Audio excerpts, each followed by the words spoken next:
Gruodžio 9 diena. Saldumynų puota. Iki kalėdų liko 16 dienų. Kaip visuomet nubudę anksti ryte, nusiprausę ir papusryčiavę, elfai ruošėsi dirbti savo kasdienius darbus. Į centrinę miestelio aikštę atbėgo 365 ir atsistojęs prie didžiulio senio besmegenio iškilmingai tarė: Gerbiamieji draugai, noriu jums pranešti, kad šiandien yra ne eilinė diena, o gruodžio 9. Apsidairęs, ar visi klausosi, tęsė toliau. Tai reiškia, kad nuo žiemos pradžios jau praėjo savaitė ir dar viena diena, o taip pat yra aišku, kad iki kalėdų liko lygiai 16 dienų. Todėl jei norime suspėti laiku, turime suskubti, pasiraitoti rankoves ir kibti į darbus, paragino mažylis. Visi sujudo ir lyg pagreitintame kine pradėjo skubėti. Loris dvigubai greičiau nei įprastai vyniojo milžinišką siūlų kamuolį. Rifas, nešinas morkų pintine, žaibo greičiu nulėkė pas meiluosius elnius. Kalvetas įnirtingai braižė sudėtingą žvaigždžių išdėstymo schemą, dėliodamas taškus, retkarčiais kažką brūkštelėdamas užrašų knygelėje, susikertančias kreives nuolat pažymėdamas žvaigždele. Tuo tarpu senelis įsitaisęs prie stalo ant supamojo krėslo rūpestingai rašė vaikams laiškus. Miestelio pakraštyje, didelėje gamykloje su 3 kaminais triūsė elfas Ferdis. Pastato kiemas buvo pilnas pristatytas didelių ir mažų mašinėlių, motorinių jachtų, piratų laivų, garvežių, traukinių bei lėktuvėlių. Elfas buvo atsakingas už įvairių važiuojančių, plaukiančių, riedančių, dardančių, skraidančių bei dar kaip nors judančių motorinių žaislų gamybą. Itin įdėmiai jis konstravo variklius, varstė automobiliukų dureles, blizgino lėktuvėlių sparnus, tiesė bėgius ir tvirtino ratus. Šiais metais, kaip niekada anksčiau, sulaukta ypatingai daug užsakymų pagaminti mašinėlių su nuotolinio valdymo pulteliais. Tad pasidėjęs reikiamus brėžinius, elfas sukiojo tarp pirštų kepurės bumbulą ir bandė išsiaiškinti tokių mašinėlių veikimo principą. Kitoje gatvelės pusėje gretimame name stovėjo ilgas pastatas, o jame buvo įsikūręs saldumynų fabrikėlis. Jo nebuvo įmanoma nepastebėti, nes iš namelio sklido itin gardus aromatas. Aplink kvepėjo cinamonu ir vanile. Šviesioje ir prikaitusioje virtuvėje linksmai plušėjo karamelė. Ši diena jai buvo labai darbinga. Nuo ankstaus ryto karamelė minkė imbierinę tešlą, gamino įvairių formų detales, virė baltą cukraus glaistą, iš įvairių spalvų ledinukų liejo skaidrias mozaikas, raitė saldainius ir visą tai sudėliojo ir sulipdė į mažus namukus.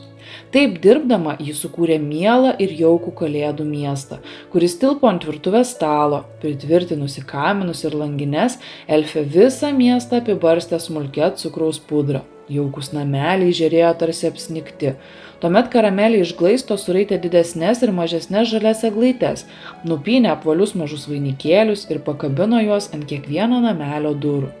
Nulipdžiusi nedidelės dūdeles ir trimitus, ji papuošė jais tvorelę. Išlikusio cukraus glaisto suritino senį besmegenį ir pastatė jį tarp visų namelių pačiame viduryje. Pasigrožėjo, koks mielas ir toks panašus į mūsiškį. Pabaigusi šį darbą, niūniuodama kalėdinę giesmę, elfė ėmėsi šventinių keksiukų. Jis supilstė tešlą į paruoštas formeles ir šastelėjo jas į karštą krosnį. Tam, kad kiekvienas kąsnelis būtų vis kitokio skonio, karamelė turėjo pasiruošusi daugybę ingredientų – cinamono, imbiero, vanilės, muskato riešuto, marcipanų, medaus, balto ir juodojo šokolado, razinų, žemės, lazdynų ir kokosų riešutų, miško uogų, įvairiausių džemų ir citrinų bei apelsinų. Dekoravo juos įvairiais glaistais, cukraus pudra, pabarstukais, trupinėliais, aguonomis, riešutų drožlėmis, ant kiekvieno keksiuko viršūnės uždedama po raudoną braškę, mėlynę ar šokolado gabalėlį. Pasiraususi apatinėje spintelės lentynoje pasiruošė kelių aukštų plačią lėkštę. Joje sudėti keksiukai prašyte prašėsi būti kuo greičiau suvalgomi. Mažyliai net seilę nutyso juos bežiūrint. Tuomet atėjo eilė šventinėms mėlynėms bandelėms. Užminkiusi kubilą tešlos, leido jai kiek šiltai pabūti ir iškilti, o tada puolė raityti įvairių formų kepinius. Bandelės vyniojosi kaip sraigės, pynėsi kaip kasos, styrojo kaip pagaliukai ar sukosi kaip blynai. Iš mažo tešlos gabalėlio suminkyta bandelė krosnyje nuo karščio išsipūsdavo ir išaugusi pavirsdavo kone į tortą. Vos pakeldama visą šūsnį kepinių, Karamelė atsargiai sudėjo juos vieną ant kito ir taip stalo gale atsirado aukšta meduoliais, mandarinais ir cinamonu gardžiai kvepianti valgoma kalėdų eglė, apdėliota saldainiais ant pagaliuko, zefyrais ir apibarstyta cukraus pudra. Skarotojai nė kiek nenusileido tikrai savo sesiai, gruodžio viduryje atsirandančiai Kalėdų miestelio centrinės aikštės viduryje. Įvykdžiusi dienos planą ir išbraukusi užsakymų sąrašą, Elfė prisėdo akimirkai atsipūsti. Staiga Karamelės pilvelis pradėjo garsiai trimituoti, urgztį lyg kažko nepatenkintas, tarsi visas dūdų orkestras būtų užgrojęs kalėdinį maršą. Ūmai mažylė prisiminė, kad taip sparčiai besidarbuodama ir uoliai atlikdama savo pareigą, visai pamiršo, kad pati dar nieko šiandien nevalgė. Nusirišusi prijuostę ir įsipylusi stiklinę pieno, išsirinko gražiausią raitytą bandelę ir godžiai atsikando didžiulį kąsnį.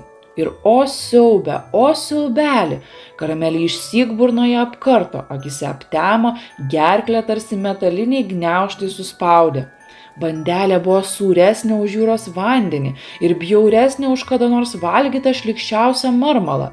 Sustingusi iš nuostabos, drebančiomis rankomis, jis susirado visus receptus, sutikrino naudotus ingredientus ir dar kartelį atidžiai juos peržiūrėjo. Kokia nelaimė, kokia klaida! Elfė tik dabar pastebėjo, kad į visus gaminius vietoje cukraus dideliais šaukštais negailėdama bėrė druską. Apsipylusi ašaromis, mažylė raudojo virtuvės kamputyje. Netoliese besidarbuojantis Ferdis pirmasis išgirdo garsų verkimą ir net uždusęs kaip mat atskubėjo į pagalbą.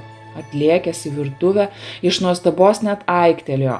Ant stalo puikavosi bandelių eglė, imbierinių meduolių miestas, ledinukai, zefyrai ir keksiukai. Pasimetęs ir nesuprasdamas, kas atsitiko, mažasis puolė šluostyti Elfės ašaras. Kas nutiko, brangi Karamelė, pasiteiravo Ferdis. Aš, mikčiojo Karamelė, aš pripyliau druskos, daug druskos, kūkčiojo Elfė. Mano kepiniai nevalgomi, jie baisiausiai neskanūs, aš nebespėsiu iš naujo viską iškepti iki Kalėdų ir tūkstančiai pasaulio vaikų liks be šventinių saldumynų, lyg karnavalo konfeti išbėrė jį žodžius. Nuraminęs liūdinčią draugę, Ferdis puikiai žinojo, kaip išspręsti iškilusią problemą. Skaitydamas painias instrukcijas ir ilgai bei nuobodžiai ieškodamas sudėtingų sprendimų, šis elfas niekuomet neprarasdavo šalto proto ir mokėjo greitai susitvarkyti su iškilusiomis kliūtimis. Skubėjo pro duris, po kelių akimirkų grįžo su būriu miestelėnų. Nusiplovė rankas, pasiraitojo rankovės ir pasirišę baltais prijuostės, elfai mikliai kibo į darbą. Loris tarsi vėjo malūnas įjojo miltus ir plačiame dubenyje minkė imbierinių meduolių tešlą. Edis gliaudė lazdyno riešutus ir virė juodą šokoladą, Jonas Augustinas gamino cukraus sirupą, Kalvetas tarsi architektas statė Kalėdų miestą. Brūkšniukas gamino želė, o 365 gavo svarbias saldumynų dekoruotojo pareigas. Po kelių intensyvaus darbo valandų Karamelės virtuvėlės stalas vėl buvo nuklotas įvairiaspalviais kepiniais, apibarstytais šokoladu ir cukraus pudra. Visi nekantriai laukė įvertinimo. Šį kartą išsirinkusi šokoladinį keksiuką, Karamelė nedrąsiai priglaudė jį prie lūpų ir atsikando mažulytį gabalėlį. Kepinėlis buvo dieviškai skanus, aromatingas, saldus ir minkštas. Prisipildė stiklinės pieno, susėdę prie stalo, tą vakarą elfai iškėlė saldumynų puotą. Kepinių užteko ir jiems, ir Kalėdų seneliui, ir be abejonės jų užteks ir visiems pasaulio vaikams.